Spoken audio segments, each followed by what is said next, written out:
नमस्कार मंडळी, स्वागत करत आहे तुमचे अश्विनीज किचनमध्ये।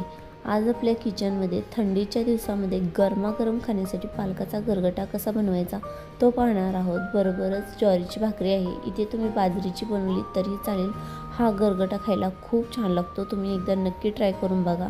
कडकडी थंडीमध्ये असा कडकड गरम गरगटा। चला, त्यासाठी एक जुडी पालक स्वच्छ धुवून बारीक कट करून घेतलेला आहे। हा पालक आपल्याला शिजाय घालायचा आहे। त्यासाठी कढईमध्ये मोठे 2 ग्लास पाणी व्यवस्थित गरम केले।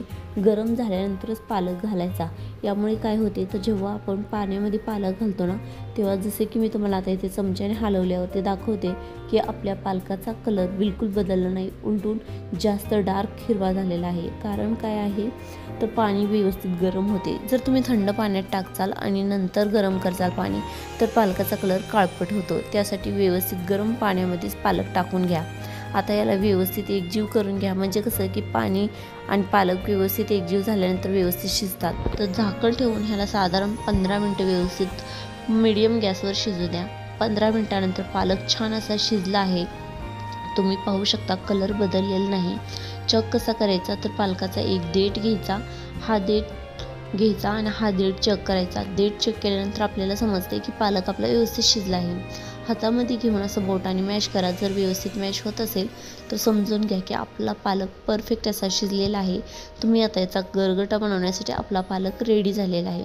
मग याला गॅस बंद करा, एका जागेला गोळा करून एका बाउलमध्ये काढा। जर तुम्हाला असं चमच्याने काढता येत नसेल तर तुमच्याकडे झारे असेल तर झाऱ्याचा वापर करून व्यवस्थित पालक साईडला काढू शकता, त्यामुळे तुमचे पाणीसुद्धा खाली राहील। हा पाण्याचा वापर आपल्याला करायचा नाही, ह्या पाण्याचा वापर केला तर आपल्या गरगट्याला मरकट असा वास येईल।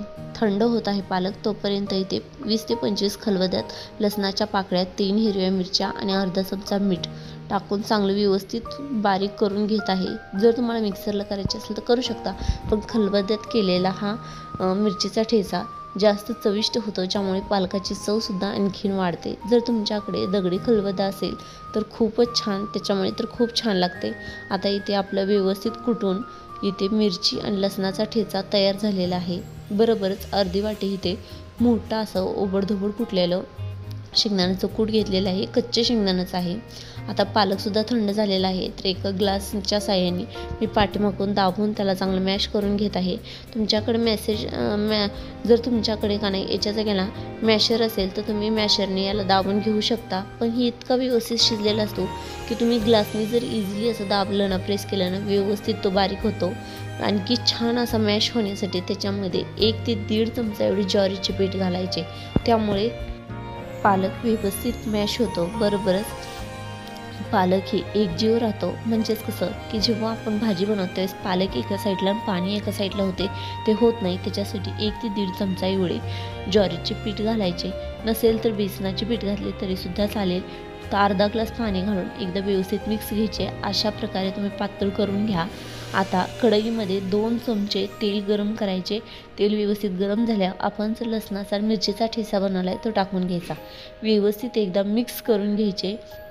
हलका ब्राऊन झाला की याच्यामध्ये 1 चमचा एवढे हळद पावडर घालायची, व्यवस्थित हलवून घ्यायची। गॅस फुल करायचा आणि नंतर हा पालकाचा गरगटा वतायचा। असे केल्याने त्याला कडकडीत अशी फोडणी बसती, ज्यामुळे लसणाचा मिरचीचा फ्लेवर आपल्या या गरगट्याला येतो, त्यामुळे खूप छान लागते। आणखी मी इथे थोडे पाणी वाढवलेले आहे, भाजी जास्त घट्ट झाली होती त्यामुळे। आता व्यवस्थित एकदा हलवून घ्यायची। आता याच्यात चवीपुरते मीठ तुम्ही तुमच्या क्वांटिटीनुसार टाका। मी इथे 1 ते 1.5 चमचा एवढे मीठ टाकून घेतले आणि व्यवस्थित मिक्स केले। उकळी आल्यानंतर ना कच्च्या शेंगदाण्याचा कुट्टा याच्यामध्ये घातला। कच्च्या शेंगदाण्याचा कुट्टाही घालणं तुमच्यासाठी गरजेचंच आहे, त्यामुळे भाजलेल्या शेंगदाण्याच्या कुट्ट्याने टेस्ट येत नाही। कच्च्या शेंगदाण्याच्या कुट्ट्याने ना ह्याला ना खूप छान टेस्ट येते। छान मस्तपैकी अशी उकळी आलेली आहे। आता आपला गरगटा बनवून तयार झालेला आहे। तुम्हाला हे गरगटा कसा वाटतं? तुमच्याकडे याला काय म्हणतात? तुमच्याकडे पालकाचा गरगटा खाल्ला जातो का? थंडीच्या दिवसात खाल्ला जातो की वर्षभर तुमच्याकडे पालकाचा बनवला जातो? मला कमेंट्सद्वारे नक्की सांगा। तुम्ही पाहू शकता गरमागरम ज्वारीची भाकरी बरोबरच गरमागरम असा आपला हा पालकाचा गरगटा। कसं काय आहे थंडीच्या दिवसामधला पटकन होणारा बेत? नक्की कमेंट्सद्वारे सांगा। धन्यवाद।